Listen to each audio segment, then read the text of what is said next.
My name is Billy Gooner, and I am on a mission to create an empire built upon the sale of sussy substances, made out of even greater sussy substances. But I must tread carefully, as I am constantly under threat by rival gangs, law enforcement, and the ghost of Susan Wojcicki coming out of her grave to send my channel to the Shadow Realm. So to avoid this, I created my own family-friendly brand under the Gooner name. Will I be able to reach the upper echelons of criminal society and own these streets, or will my hubris be my downfall? Only one way to find out, so let us begin. I awaken in my humble RV, and what a wonderful day it is indeed. I start by harvesting and watering my lavender buds, and bagging them so I can sell them at the on-demand farmer's market. At the same time, my senile old uncle is asking me to pick up his prescription medication.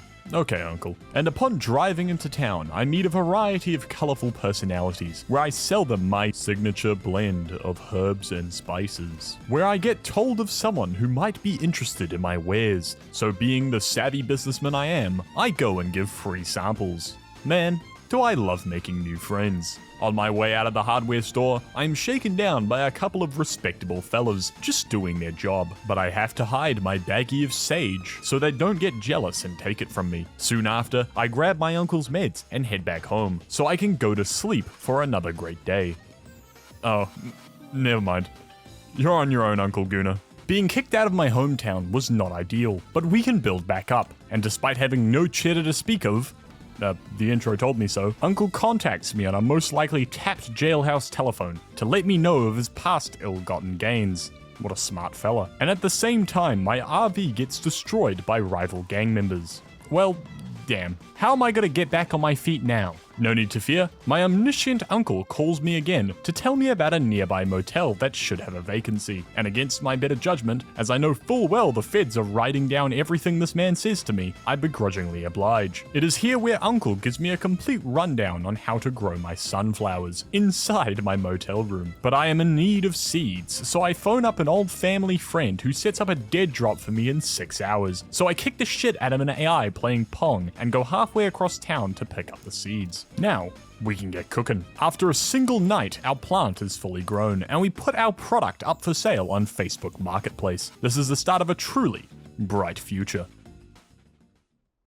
Very quickly, I had scored my first deal, bringing me a nice 135 big ones. And taking what I learnt before my uncle got by the feds, I started handing out free samples to a couple of fellas around the block, such as Peter File, who likes what I got on offer. Thanks, Peter. Another person I offer it to is our landlord, who thankfully accepts and becomes one of our clients. Just don't ask where I make it. But after a while, I get yet another call from my uncle, giving me 2 new tasks. Expand my client base further, and save up $800 for a new property, since indulging in my hobby of botany in my small motel room is not exactly a long-term solution. So I do exactly that, and after expanding the number of addicts under my thumb, as well as being groped all over by the police, I am able to complete enough deals where I am now allowed to talk to Mrs. Ming, and for the low price of 800 smackaroos, I buy the sweatshop, and immediately after offer Mrs. Ming our product. Ooh.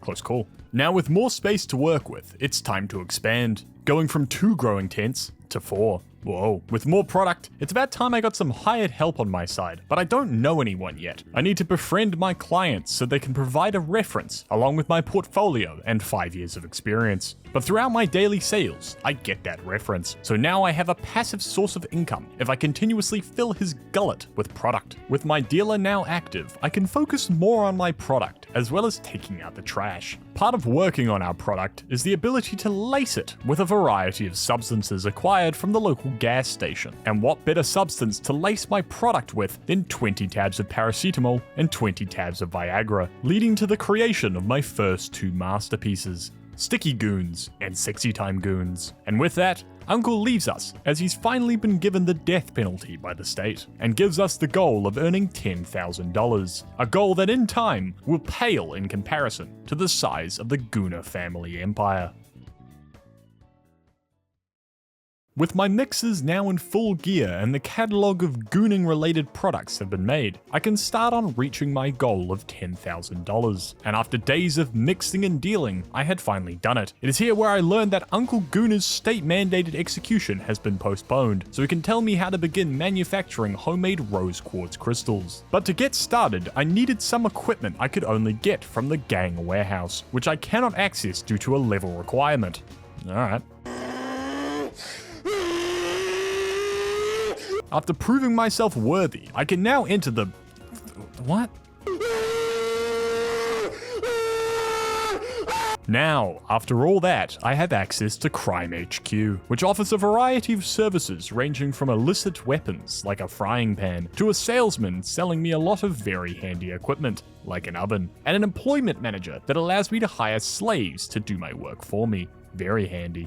Whilst I was waiting for the warehouse to open, I experimented with some mixes for a new strain of goon products, and after mixing some Granddaddy Purple and Viagra, I had done it. Gooning Goons, my masterpiece. From this point on, this is the only product that I sell, and believe me when I say it, these things sell like hotcakes, allowing me to rake in thousands. With my newfound fortune, I decide to invest back into my ever-growing business, buying a laundromat, which I can use to launder $2,000 in cash every day. But that's not all, as Gooning Goons has proven to be so successful that I quickly make enough capital to buy this shitbox. What a beaut. But that's still not all, as I also bought the bungalow, allowing me to expand my operations to a whole nother level. After fully moving our botany equipment over to our new abode, I decide that it's finally time to bust out my 4M crystal growing set and get to work. And after setting up all the equipment that I needed, I get a call from Uncle Gooner saying, wait a minute, why are you setting it up if you don't even have a dealer? Oh, turns out that Uncle's prescription medication from weeks earlier was actually a precursor ingredient for making crystals at home. So, after doing what I do best, making friends, I finally get the connection I need to start making my crystals, and after getting the ingredients necessary, I begin to cook, eventually resulting in making my first batch of crystals. But of course, I started to lace my product with a variety of additives, making them far more addictive and far more profitable. And, a little bit won't hurt. The shit making me geek out. Hello, it's me again, Billy Gooner, and I appear to be currently off my rocker. But beyond that, my business empire has given me access to a variety of resources at my disposal, including geolocation. Your geolocation. Now, I'm a reasonable guy, so I'll give you the choice. Like the video and subscribe to the channel, or I'll find you. Sleep tight. Well, back to it, I guess. With our business currently popping off, I find it to be a top priority to get more hired help. Less on the sales side. Benji is still fit for purpose so far, but more on the manufacturing side. Thus, I hired a gardener to keep the outside of my bungalow looking good to throw off the authorities, making this place look less like a crack house and more like a crack home. But for some reason, they are now inside, watering my special plants. How did that happen? At the same time, I perfected my recipe, creating Super Goons, a mix of my crystals, Viagra, iodine, and Adderall, an absolutely horrendous concoction, with a market value of $162 and a 100% addictiveness rating, which after giving my legions of dependents a taste, well, let's just say, it was a massive hit. Profits are through the roof. And with this comes a lot more money to throw around. So I decided to employ even more hired help. Chemists to do the oh-so-hard job of turning on a mixer machine to mix my herbs and Viagra together. And packers, whose job consists of moving things from one place to another. And what do you know? Packing. And with everything assigned, it looks like my business was becoming more and more of a well-oiled machine, and the effects my products have had on the city were becoming more and more apparent. But I don't care. I am simply a humble capitalist, fulfilling the role of supply to their demand. So like all good capitalists, I decide to hit up the casino, and what can I say other than this place is rigged. I leave my place at the blackjack table in shame and down $4,000, an unnecessary but acceptable loss considering my recent success. At the end of this day, it was clear that my dealers had done some gambling as well, as their earnings came to a grand total of negative $2 billion. Upon realizing that my real estate adds up instead of replacing, I start moving equipment for making crystals to the sweatshop, only to go to the slave trade, employment manager, and he tells me that I can only hire one person at the sweatshop. So I swapped some people around, and now the sweatshop is full of plants and one guy who really likes being alone with his herbs. But even with these two properties, it was still nowhere near enough space for my dastardly plans. So after numerous deals and laundering, I finally had acquired enough money to buy a massive warehouse, fit for setting up a massive crystal production factory, which is what I did. Let me introduce you to Super Mega Goons, an absolute baller of a crystal recipe, mixed with, in order, bananas, coke, paracetamol, gasoline, coke again, batteries, horse semen, and a big bean, creating Super Mega Goons. With my new product now on the market, sales were yet again through the roof, because for some strange reason, the absolute maniacs of the city loved the feeling of becoming a green electricity-emitting cyclops.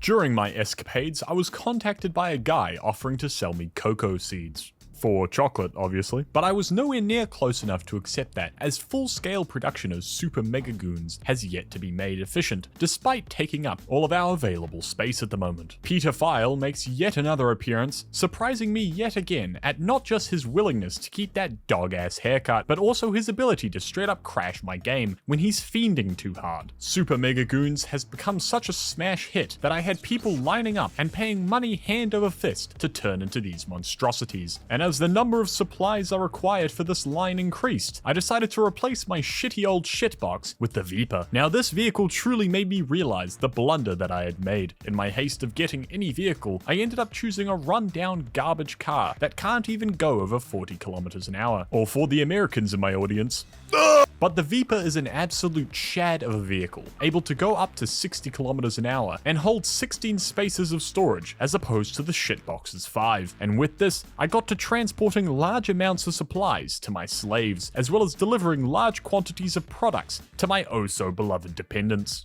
Interested in what the hype was all about, I decided to break the conventional rules of the business. Don't get high on your own supply. But I'm happy to report that not only did it turn me into a green cyclops freak, but it also made me so incredibly short-sighted that driving around makes me a genuine danger on the road, though that wouldn't change much from how I regularly drive. Look at this guy. At least let the effects wear off, you addict. 450 bucks. Never mind. With this money, I decided that now would be the time to flaunt my wealth in front of my clients and slaves. So I bought some cool threads, and now I am cool. Also, I lost my van. How did it get up there? Whilst performing my regular duties, I return to the bungalow only to see my workers slacking off. So I give them a left-right goodnight, sending them to and becoming very good friends with the floor. Oh, that's... oh. Finally, it was about time to expand yet again. As with my meticulous grinding, I was able to afford the final property, the barn. And after much setup, including the bedroom, it was finally complete, and the first batch of nose candy was being prepared. Upon being mixed with a variety of health supplements, I created the God product, Powdered Goons, 100% addictiveness, and a market value of $735. An absolute juggernaut of a substance. It is here that I participate in a new type of marketing for my clients, by showing up at their houses at 4 in the morning and knocking on their door to offer them my product. Surprisingly, instead of having the cops called on me for trespassing at such an hour, this method was extremely effective, and with this new income from the gentrified neighborhood, I was soon able to afford all worldly possessions my little heart desired. Until day 100. And with that, the cycle was complete. My supply lines, pristine, my product, supreme, and my client base, extensive. I had done it. I had conquered this city, turning it into a place of dependence and crime. And what better way to celebrate such an achievement than to hit the casino? But if you're wondering about how one might contain the freaks that I have sicked upon this poor town, then you should watch this video where I do just that. Thank you all for watching, and more videos on the way soon.